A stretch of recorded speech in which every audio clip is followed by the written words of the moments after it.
বহুদিন আগে এখান থেকে অনেক দূরে একটা মহলে সওদাগর ও তার ৩ মেয়ে ছিল। তার প্রথম মেয়ে ছিল অনেক সুন্দরী ও অনেক বুদ্ধিমতী, তাই তাকে ভালোবেসে সবাই বিউটি বলে ডাকত। আর ২ মেয়ে ছিল অনেক হিংসুটে।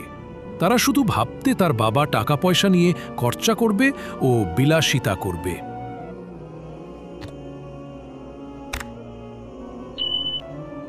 বিউটি সব সময় স্বপ্ন দেখত সে এক সুন্দর রাজার সঙ্গে বিয়ে করে তাকে ঘোড়ায় চেপে নিয়ে যাচ্ছে। সে নিজেই হাসি খুশি নিজের মন মতো সে ঘুরে বেড়াত।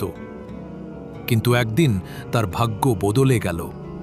একটি ঝড় এসে তার বাবার সমস্ত জাহাজ ও সমস্ত অর্থ খোয়া গেল। ও হো হো, আমাদের সব শেষ হয়ে গেল রে মা, আমরা আর ধনী নয়। তুমি কোন চিন্তা করো না বাবা, আমরা নিশ্চয়ই একটা পথ খুঁজে পাবো। তুমি থাকলে সব থাকবে, তুমি তো আমাদের সম্পদ বাবা। তাদের এই দারিদ্রতার কারণে সব বাড়িঘর ছাড়তে হলো। তারা এক কুঁড়ে ঘরে থাকত। বিউটি খুব আনন্দে সংসার করত, কিন্তু তার ২ বোন তার বাবার কাছে ক্রমাগত সে দারিদ্রতা নিয়ে অভিযোগ করত। বিউটি সব সময় জানলার ধারে প্রার্থনা করত যাতে তার বাবার মুখে সব সময় হাসি থাকে। হঠাৎ করে একটা সুখবর এলো যে তার সেই হারানো জাহাজ পথ দূরে ফিরে এসেছে। একটা সুখবর আছে, আমাদের সেই হারানো জাহাজ একটা পথ দূরে ফিরে এসেছে, তো আমি সেখানেই যাচ্ছি। তো আমার ৩ মেয়ে, তোমরা বলো তোমাদের কি চাই? তোমরা যা চাইবে আমি তাই নিয়ে আসব। আমার চাই অনেক সুন্দর সুন্দর পোশাক, অনেক দামি, আর আমার চাই অনেক দামি দামি গয়না। আর তুমি কি নিবা মা? বিউটি, তুমি আমায় বলো, তুমি যা চাইবে আমি তাই আনব। না বাবা, আমার কিচ্ছু লাগবে না, তুমি সুস্থভাবে বাড়ি ফিরে এসো, এতেই আমার হবে। আর যদি পারো তাহলে আমার জন্য একটা সুন্দর লাল গোলাপ নিয়ে আসবে। তুমি তো জানো বাবা, আমি গোলাপ কত পছন্দ করি। ঠিক আছে, আমি সবার জন্য সবকিছু আনার চেষ্টা করব। এ কথা বলে সওদাগর তার বন্দরের উদ্দেশ্যে চলে গেল। তারপর সে দেখে তার জাহাজটা সম্পূর্ণ পরিত্যক্ত হয়ে আছে। কিন্তু যখনই সে জাহাজের ভেতরে দেখে সেখানে তার সমস্ত জিনিসপত্র নাবিকরা নিয়ে পালিয়ে গেছে। অনেক দুঃখে সে বাড়ির পথে রওনা দেয়, কিন্তু গভীর চিন্তামগ্নতে সে পথ ভুল করে এক গভীর ভুল পথে চলে আসে। পথে এতটাই বরফ পড়ছিল যে তার ঘোড়াটি আর হাঁটতে পারছিল না। সে বাধ্য হয়ে নিজের পায়ে হাঁটতে হাঁটতে রাস্তায় যেতে হচ্ছিল। সওদাগর রাস্তায় অন্ধকার কিছুই দেখতে পায় না এবং দেখতে পায় সেখানে একটা সুন্দর রাজপ্রাসাদ। সে রাজপ্রাসাদের ভেতরে যায়। ওয়াও, ওই প্রাসাদটা কি সুন্দর! এই প্রাসাদের রাজার সঙ্গে আমার কথা বলতেই হবে। সওদাগর সেই প্রাসাদের এক হলঘরে দাঁড়িয়ে থাকে অনেকক্ষণ অপেক্ষা করার পর দেখে সেখানে কেউ আসে না। হ্যালো, এখানে কি কেউ আছেন? সামনে ডাইনিং টেবিলে অনেক কিছু খাবার রাখা ছিল।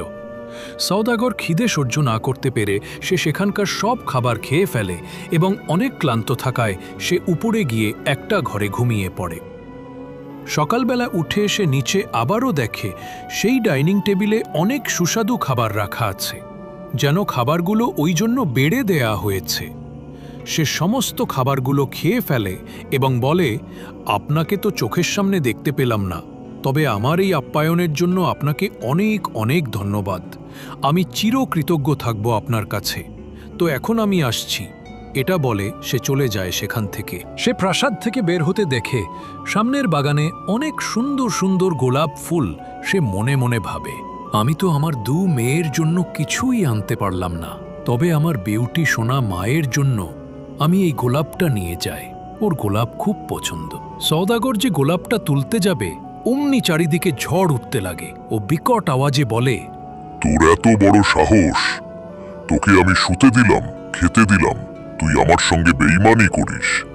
তুই আমার বাগানের গোলাপ তুলে আজ তোকে আমি মেরে ফেলবো। না না, আমাকে ক্ষমা করে দিন, আসলে আমার মেয়ে গোলাপ খুব পছন্দ। তারপর সে সব ঘটনা তাকে খুলে খুলে বলে।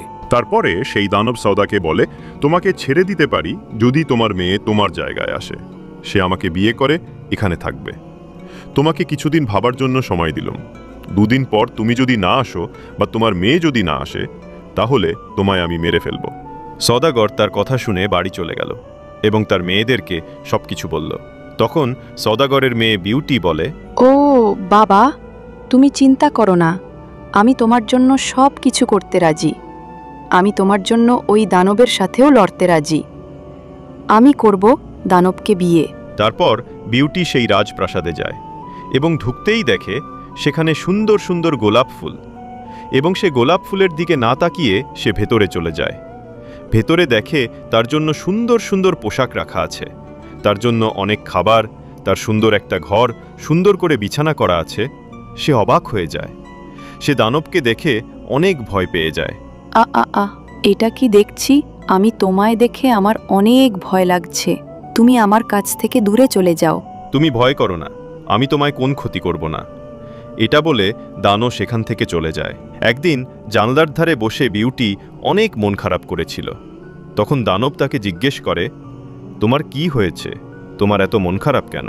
আজ 6 মাস ধরে আমি আমার বোনদেরকে বাবাকে দেখতে পাই না, তাই আমার তাদের জন্য অনেক মন খারাপ করছে। আমি তাদেরকে দেখতে চাই। দানব তাকে যাওয়ার জন্য অনুমতি দেয় ও সঙ্গে তাদের বোনেদের জন্য অনেক সুন্দর সুন্দর পোশাক ও অনেক গয়নাগাটিও দিয়ে দেয়। তার বোনেদেরকে সেই পোশাক ও দামি গয়না খাবার সব দিয়ে দেয় এবং তার বাবার সাথে দেখা করে 2 দিন থেকে সে রাজপ্রাসাদে ফিরে আসে। সে তার মন খারাপের সে বাগান দিকে ঘুরতে যায় এবং বাগানে সেই গোলাপ ফুল দেখে। আরে, এই দিকে তো আমার নজরে পড়েনি। এত সুন্দর সুন্দর গোলাপ আমি আগেই তো দেখিনি। আমার তো গোলাপ খুব পছন্দ। যা একটা তুলি।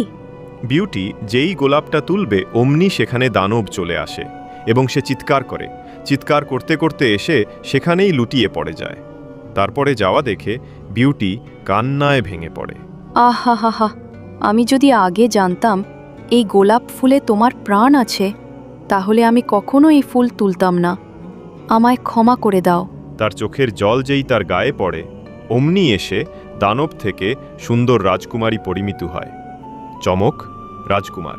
আরে, তুমি তো সেই রাজকুমার যাকে আমি রোজ স্বপ্নে দেখি। হ্যাঁ বিউটি, আমি তোমার সেই রাজকুমার যাকে তুমি স্বপ্নে দেখো। আমাকে এক দুষ্টু রাক্ষসী এভাবে দানবের পরিণত করেছি। সেদিন থেকেই বিউটি ও রাজকুমার অনেক সুখী হয় এবং তারা বিয়ে করে নেয়। এই গল্পটা যদি তোমাদের ভালো লেগে থাকে তাহলে একটা লাইক করো এবং কমেন্টে জানাও কেমন লেগেছে। আর আমাদের চ্যানেলটাকে সাবস্ক্রাইব করে দিও। আর কমেন্টে তোমাদের নামগুলো আমাদেরকে জানিয়ে দিও, যাতে পরের ভিডিও এই সাউথ আউটে তোমাদের নামগুলো আমরা বলতে পারি। তো দেখা হচ্ছে পরের ভিডিওতে।